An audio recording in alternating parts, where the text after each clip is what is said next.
Allez, comme tous les vendredis, on fait l'analyse critique de l'actualité des marchés de la semaine avec Eric Galliègue, président de Valcointe Expertise. Bonjour Eric. Bonjour Vincent.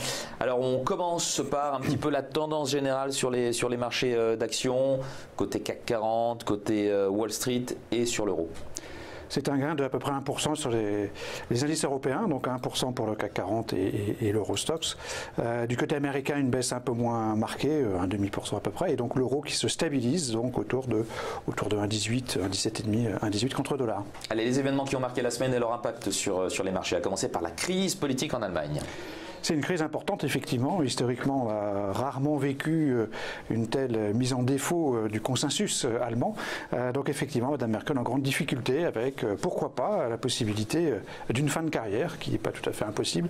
C'est bien sûr un élément négatif. Ça remet en cause, en partie, je dirais, ça pourrait remettre en cause la dynamique économique interne, et en tout cas, ça peut remettre en cause la volonté d'accélération de la construction européenne autour du noyau dur franco-allemand, italien. Impact négatif sur les marchés, -1. Altis, ça on en parle souvent ensemble, hors antenne. Alors Altis, c'est un sujet intéressant avec qui s'accélère. Une chute donc boursière. Alors c'est pas dramatique comme le dit le président Draghi. Il n'y a pas de remboursement d'endettement à prévoir, pas de remboursement de dette avant 2022. Mais effectivement, c'est un signal très négatif. Ça montre que le levier a des limites, surtout pour une entreprise qui a très peu de fonds propres. Quand on regarde de près, c'est vrai que c'est très inquiétant. Et donc effectivement, c'est une sorte de retour aux fondamentaux. C'est la sphère réelle qui a finalement signé la fin d'un parti. C'est l'annonce donc de performance défavorable de SFR et d'une baisse du nombre de clients à nouveau de cette entreprise qui a justifié cette correction. Comme quoi le marché n'est pas complètement stupide. SFR, le seul opérateur qui perd des clients. Troisième événement, le budget britannique en plein Brexit et donc le gouvernement britannique qui revoit sa croissance à la baisse. Donc effectivement, Philippe Hammond qui a présenté des perspectives non seulement annuelles mais aussi multi-annuelles, donc avec des révisions en baisse de la croissance britannique. Le modèle anglais est un peu mis à mal. Effectivement, le Brexit est probablement passé par là, mais on attendait jusque maintenant 2% de croissance cette année. On est plutôt sur 1,5 et on aura 1,4 l'année prochaine et 1,3 seulement en 2019. Donc c'est effectivement une croissance peau de chagrin et c'est lié en partie effectivement à l'impact potentiel du Brexit. Pendant ce temps, la croissance américaine s'améliore.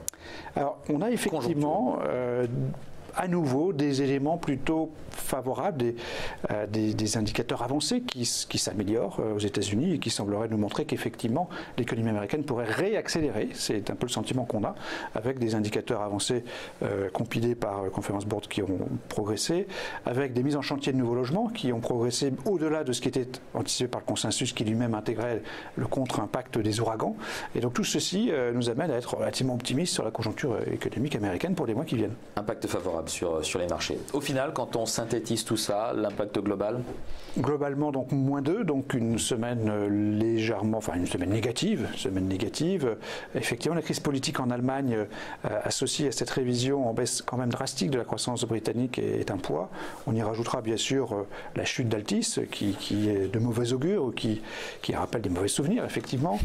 Et puis pour compenser en partie cette conjoncture américaine donc, qui s'améliore.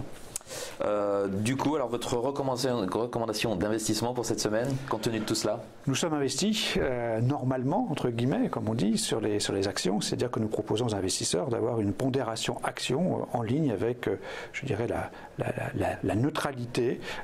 Mais donc il s'agit d'un investissement normal en action. On ne surpondère pas ni ne sous-pondérons pas les actions à ce stade. Parfait, merci beaucoup Eric Galliègue d'avoir été avec nous aujourd'hui encore, président de Valcointe Expertise pour cette analyse critique de l'actualité des marchés. À la semaine prochaine.